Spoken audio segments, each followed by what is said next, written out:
Assalamualaikum warahmatullahi wabarakatuh.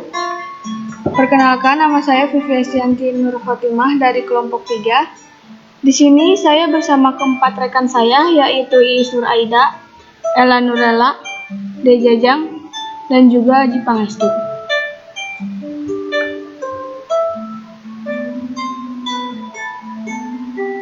Berikut ini kami akan mencoba memaparkan tentang hardware dan software jaringan komputer. Pada era perkembangan teknologi yang semakin maju ini, penggunaan komputer sangat marak digunakan. Dengan perkembangan komputer yang semakin pesat ini, banyak orang yang membutuhkan akses internet. Sebelum membuat sebuah akses internet, ada baiknya kita mengetahui apa saja yang dibutuhkan dalam pembangunan sebuah jaringan komputer. Yang pertama, ada hardware jaringan komputer. Hardware jaringan komputer yaitu sekumpulan alat berupa perangkat keras yang memiliki fungsi dan tugas berbeda-beda, yang mana digunakan sebagai media untuk menghubungkan beberapa komputer sekaligus demi keperluan jaringan komputer. Hardware yang pertama ada crimping tool, yaitu peralatan yang digunakan untuk mengkrimping RJ45 yang sudah terpasang kabel UTP dengan benar. Fungsi dari crimping tool diantaranya adalah untuk memotong kabel, untuk mengelupas kabel, dan juga untuk mengkrimping RJ45. Berikutnya ada RJ. Di sini kami hanya memaparkan dua RJ karena kedua RJ ini adalah RJ yang paling sering digunakan, yaitu RJ45 dan juga RJ11.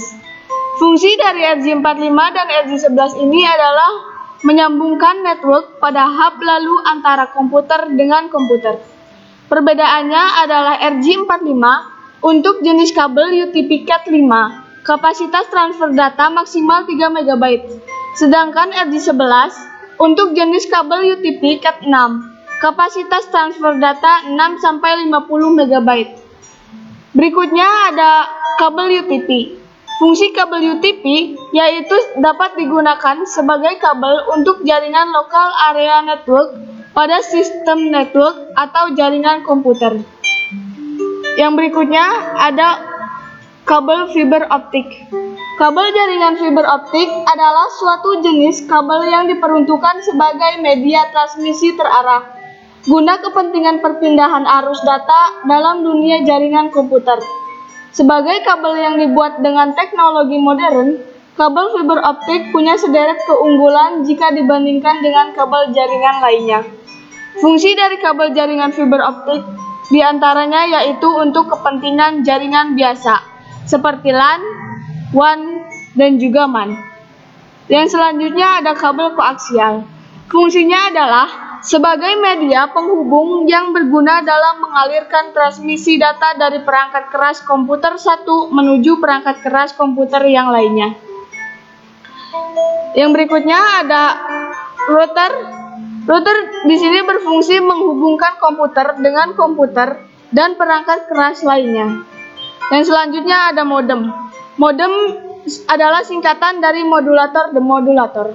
Fungsinya untuk komunikasi dua arah yang merubah sinyal digital menjadi sinyal analog atau sebaliknya, untuk mengirimkan pesan atau data ke alamat yang dituju.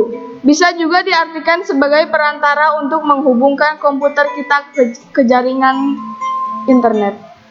Yang berikutnya ada access point, berfungsi sebagai hub atau switch yang bertindak untuk menghubungkan jaringan lokal dengan jaringan wireless atau nirkabel. Di access point inilah konektor data atau internet dipancarkan atau dikirim melalui gelombang radio. Ukuran kekuatan sinyal juga mempengaruhi area coverage yang akan dijangkau. Semakin besar kekuatan sinyal, maka semakin luas jangkauannya. Yang terakhir ada komputer. Di dalam sebuah jaringan, komputer terdiri dari dua, yaitu komputer klien dan server. Fungsi utama dari server adalah sebagai database informasi yang nantinya akan dikirimkan dan juga disebarkan oleh jaringan. Komputer klien merupakan komputer umum yang digunakan untuk memperoleh data dari server. Yang kedua ada software jaringan komputer. Software jaringan komputer adalah informasi, data, atau pemrograman yang digunakan agar komputer dapat berkomunikasi atau saling terhubung. Software yang pertama ada Cisco Packet Tracer. Packet Tracer adalah simulator alat-alat jaringan Cisco yang sering digunakan sebagai media pembelajaran dan pelatihan, dan juga dalam bidang penelitian simulasi jaringan komputer. Program ini dibuat oleh Cisco Systems dan disediakan gratis untuk fakultas, siswa, dan alumni yang telah berpartisipasi di Cisco Networking Academy. Fungsinya adalah untuk merancang sebuah sistem atau topologi jaringan yang akan diterapkan pada dunia nyata atau kerja. Yang kedua, ada Winbox. Fungsi utama dari Winbox adalah untuk setting yang ada pada mikrotik. Berarti, tugas utama Winbox adalah untuk menyeting atau mengatur mikrotik dengan GUI. Yang terakhir, ada Zero Shell. Zero Shell di sini berfungsi sebagai software pembuatan settingan mikrotik menggunakan sistem CLI agar menjadi sebuah PC mikrotik. Sekian materi yang dapat dipaparkan dari kelompok kami tentang hardware dan software jaringan komputer. Mudah-mudahan bisa bermanfaat bagi kita semua. Terima kasih atas perhatiannya. Wabillahi taufiq wal hidayah. Wassalamualaikum warahmatullahi wabarakatuh.